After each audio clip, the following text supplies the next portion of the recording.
Hola, ¿cómo están? En el video del día de hoy hablaremos sobre un tema fundamental para las personas, que todos deberíamos conocer. Sin más preámbulos, pasamos al tema. La Constitución Política de 1993. ¿Qué es la Constitución? La Constitución es considerada como un instrumento, pero no cualquier instrumento, sino como un instrumento jurídico y como un instrumento político. Instrumento jurídico porque es un conjunto de normas de cumplimiento obligatorio donde señalan que hay derechos, libertades y deberes. Instrumento político porque el Perú es demócrata, social, independiente y soberano. El gobierno al mismo tiempo tiende a ser unitario, descentralizado, representativo y basado en la separación de los poderes. Bueno, la Constitución está constituida por títulos, capítulos y artículos. En el artículo 11 veremos sobre el derecho fundamental a la pensión, que este se da a través de la jubilación del trabajador. El Estado garantiza el libre acceso a prestaciones de salud y a pensiones a través de las entidades públicas, privadas o mixtas. Supervisa asimismo su eficaz funcionamiento. La ley establece la identidad del Gobierno Nacional, que administra los regímenes de pensiones a cargo del Estado. Tenemos al artículo 13 y 14, donde nos menciona sobre la educación. Tiene como finalidad el desarrollo integral de las personas. El Estado reconoce y garantiza la libertad de enseñanza. Los padres de familia tienen el deber de educar a los hijos y el derecho a escoger los centros de educación y de participar al mismo tiempo en el proceso educativo. La educación promueve el conocimiento, el aprendizaje, la práctica de humanidades, la ciencia, la tecnología, las artes, la educación física y el deporte. La enseñanza se imparte en todos sus niveles. En el artículo 15 y 16 hablaremos sobre la importancia del profesorado y sobre la política que maneja el Estado respecto a la educación. El profesorado en la enseñanza oficial es la carrera pública. El educando tiene el derecho a una formación que respete su identidad, así como un buen trato tanto psicológico y físico. El Estado coordina la política educativa, supervisando así su cumplimiento y calidad de educación. En el artículo 17, 18, 19 y 20 conoceremos más sobre las entidades públicas y el servicio que el Estado brinda mediante ellas. La educación inicial, primaria y secundaria son obligatorias. Las universidades, institutos superiores y demás centros educativos, conforme a la legislación en la materia, gozan de inafectación.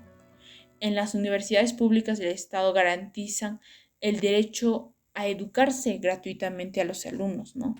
La educación universitaria tiene como fin la formación profesional.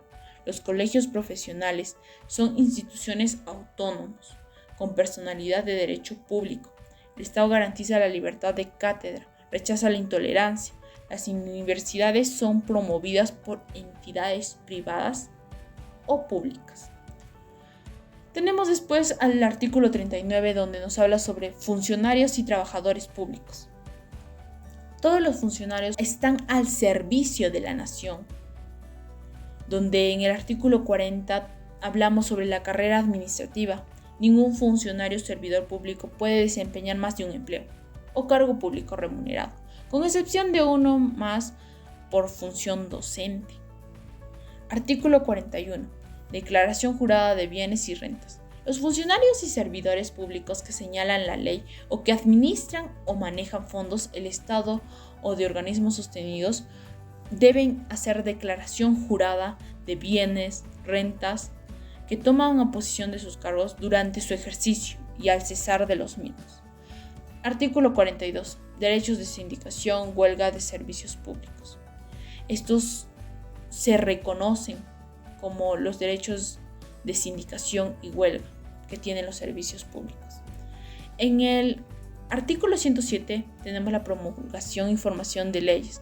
Se da por el presidente de la República o los congresistas.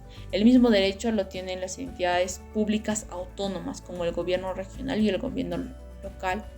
En el artículo 108 vemos sobre el presidente tiene 15 días para su promulgación. Si no lo hiciera, lo puede hacer el presidente del Congreso o según corresponda. Solo se promulga una ley con el voto de más de la mitad del número legal de miembros al Congreso. En el capítulo 10 En el artículo 158 a 160 hablamos sobre el Ministerio Público. Se caracteriza el Ministerio Público por ser autónomo, porque el fiscal de la Nación lo preside, es elegido por Junta de Fiscales Supremos. El cargo de fiscal de la Nación dura 3 años y es prorrogable por reelección, solo por otros 2.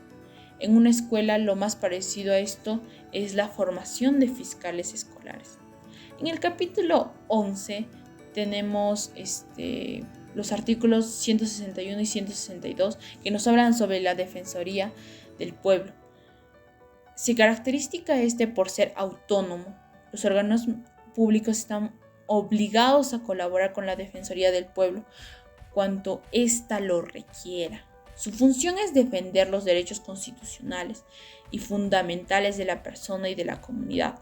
Supervisa el cumplimiento de los deberes de la administración estatal y la prestación de los servicios públicos a la ciudadanía.